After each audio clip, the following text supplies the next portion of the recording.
Before he left, Hanuman assumed an enormous stature, destroyed the Asoka Vana, and damaged many parts of Lakna, so as to make his visit noticed. When the news of his deprivation reached Ravana, he dispatched a regular army to attack and capture this monkey, but it eluded them.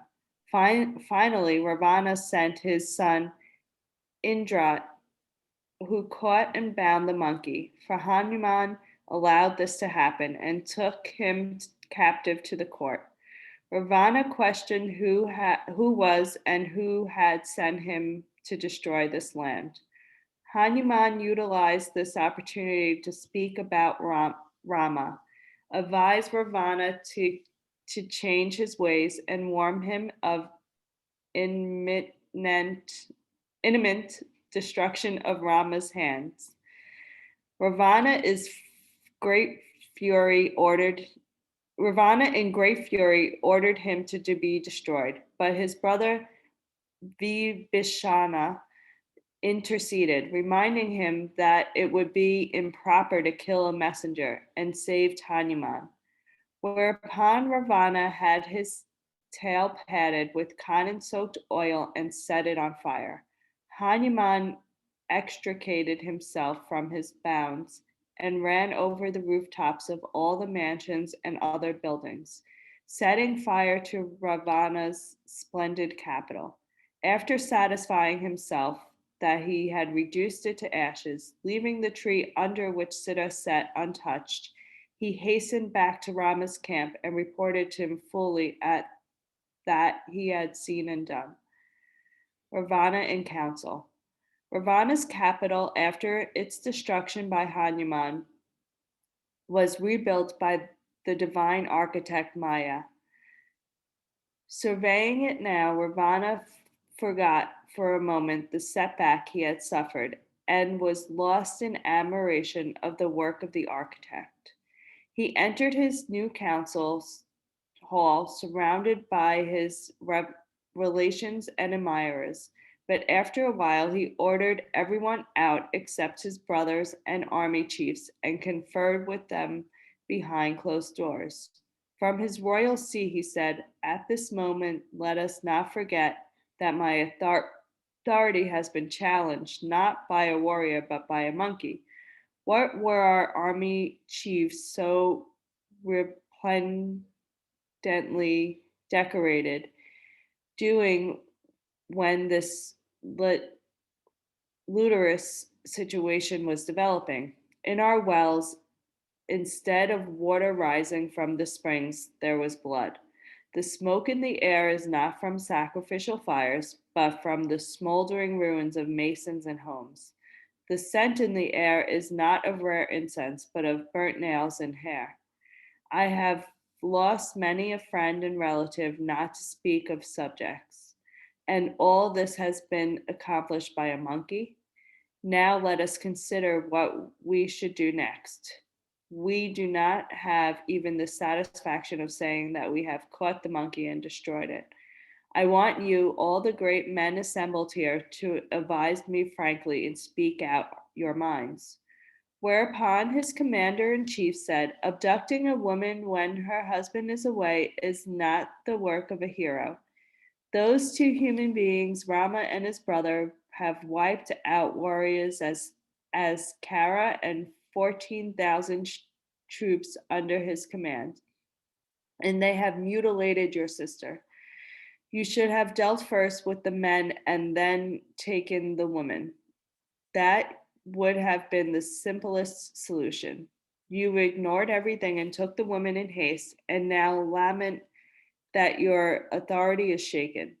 Or even later, instead of sitting back and enjoying the life of this beautiful city, you have you should have ordered us to go out and kill those two on our ground. You did not do that. Now you must go forth, search out those who have inspired this monkey and finish them. If you do not accomplish it in time, what has begun with a monkey may not end with a monkey.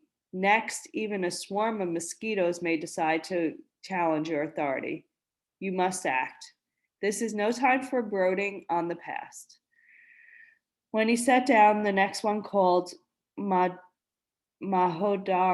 a giant among giants, rose and said, Chief,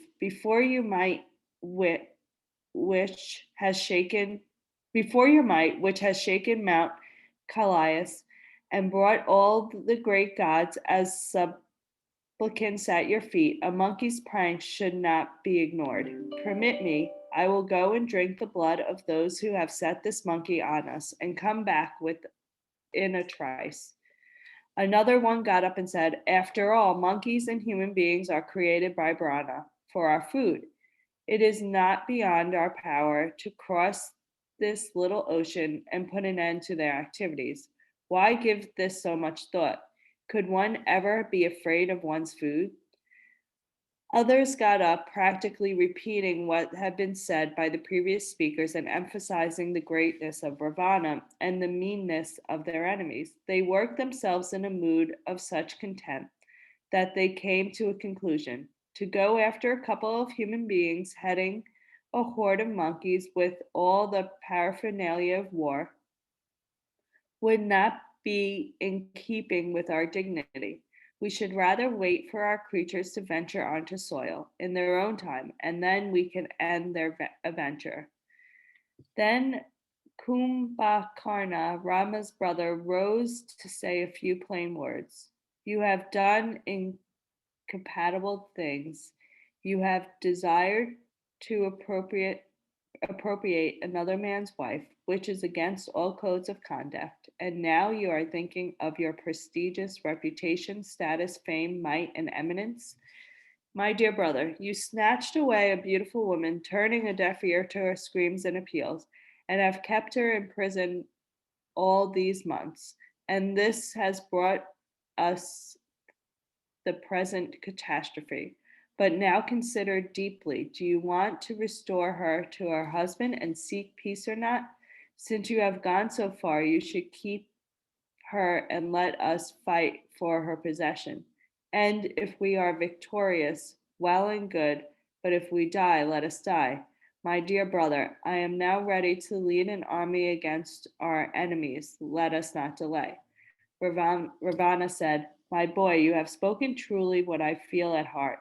Let us raise our flags, gather our enemies, and march forward immediately.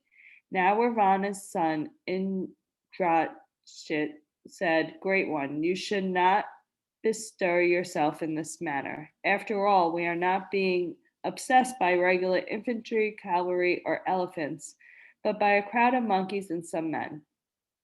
You should not trouble yourself to meet them. Let it be. Let it to me.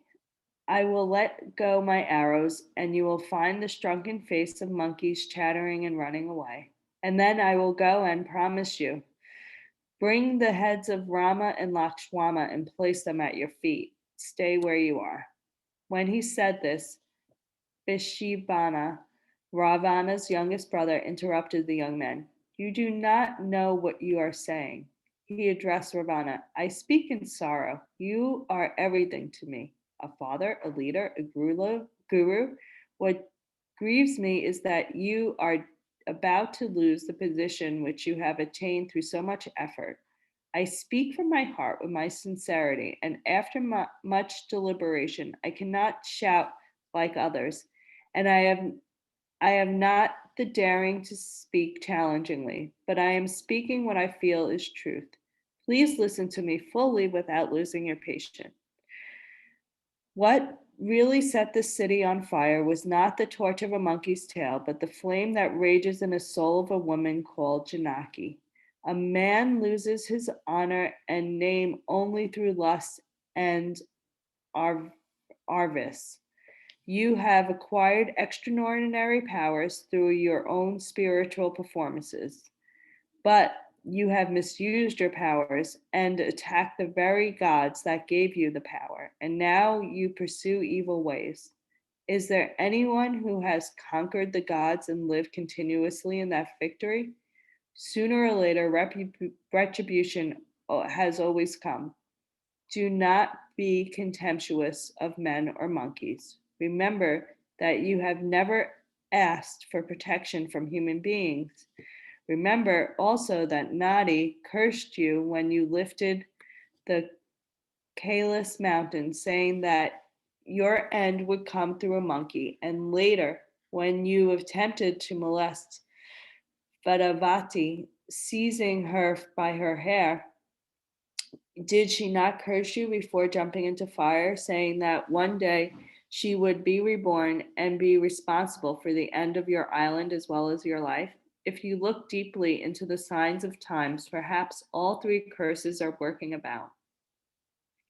But maybe you could still avoid disaster. Remember that as long as you keep Sita a prisoner, and you and your subjects will have no peace.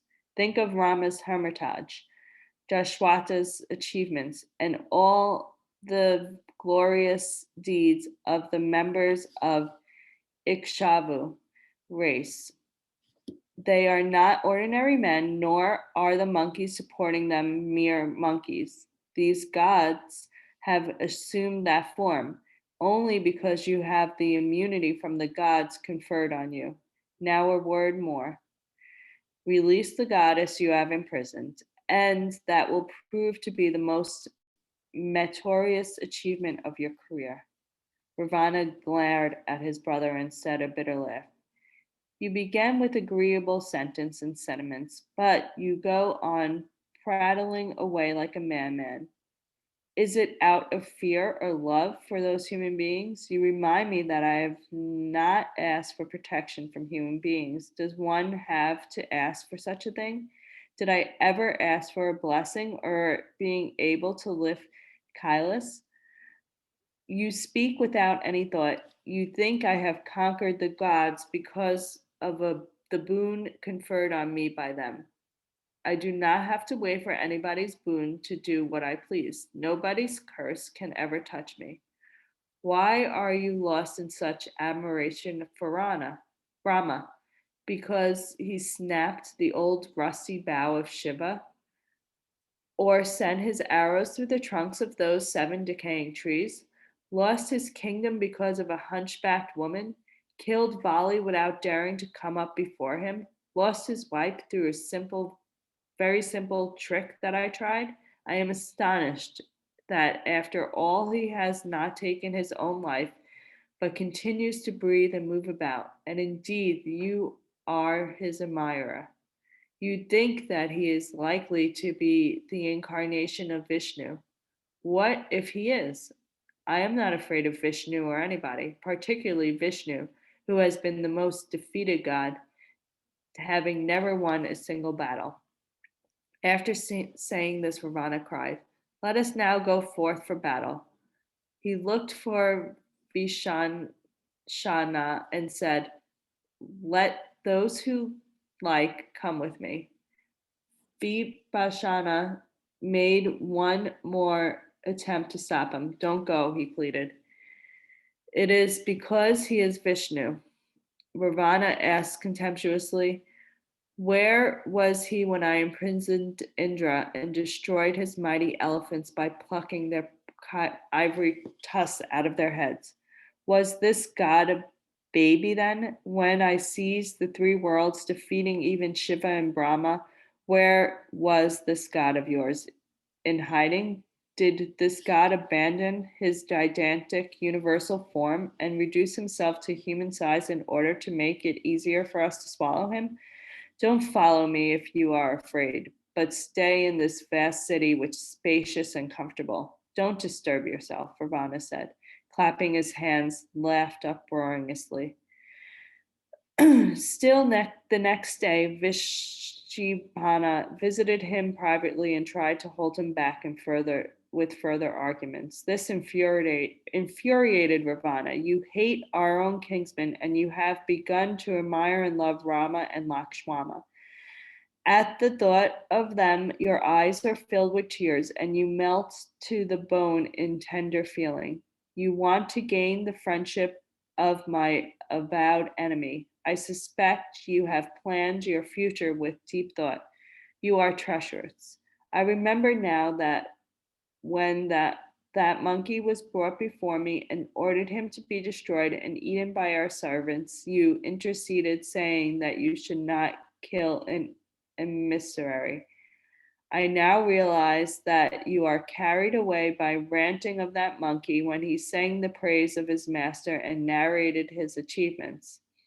You simpleton, you wanted this country to be destroyed by fire, I know. You have your deep laid plans, I know. I should not live any more with the poison called my younger brother. Now leave. If I did not kill you, it is because I do not want to earn the odium of murdering a younger brother. But if you persist in staying before me, you will die at my hand.